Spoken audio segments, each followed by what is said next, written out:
round one បាទយើងទស្សនាការប្រកួតបាគូមិត្តភាពអន្តរជាតិកម្ពុជាចិនតែម្ដងបាទការដើរចូលរបស់កីឡាករបាទពេជ្រសម្បត្តិវត្តមានគណៈធម្មតីឧបត្ថម្ភជូនសម្បត្តិថាវិការ50,000 រៀល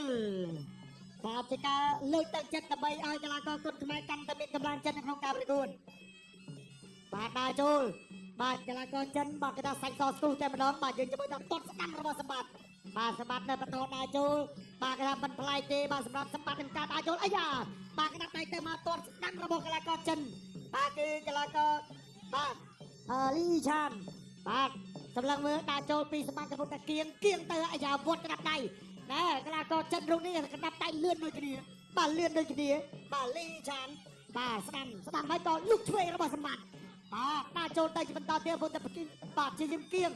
បាទលើក្រោមបាទតម្រង់របស់សម្បត្តិបាទតម្រង់ដែលបង្ហាញដល់ពេញសភៈឲ្យបានលើពៀនគឺបែបហ្នឹងបាទជាយឹមដើរចូលដៃខាងមុខគាត់លុកនូនតែម្ដងបាទដើម្បីបំផុសស្មារតីអាយ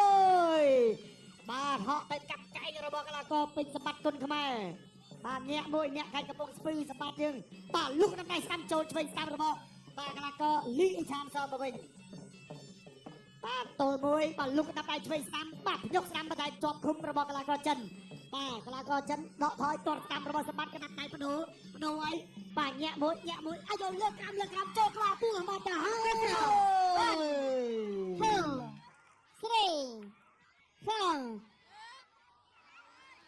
បាទมันអាចបន្តការប្រកួតបានទេ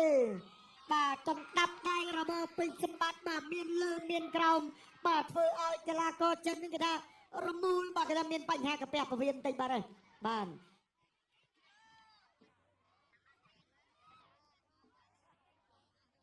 ចាំបងប្អូនយើងសូមសម្លេងជូនសម្បត្តិមួយទៀតបងនេះយើងទស្សនារូបភាពជាយើងបង្ហាញជូនបាទពីលោកវឌ្ឍនានេះបាទកណ្ដាប់ដៃលើក្រោមក៏ប៉ុន្តែថាដែលធ្ងន់នេះគឺថាកណ្ដាប់ដៃចូលដល់ខ្លួនបាទទៅហើយរបស់សម្បត្តិបាក់គៀងទៅសិនបាទលុកស្ដាំបាទខាងលើកីឡាករចិនគាត់ជាយាមបិទខាងលើជាប់ចំហក្បាលពោះដៃឆ្វេងទៅផលិតណែនតែម្ដង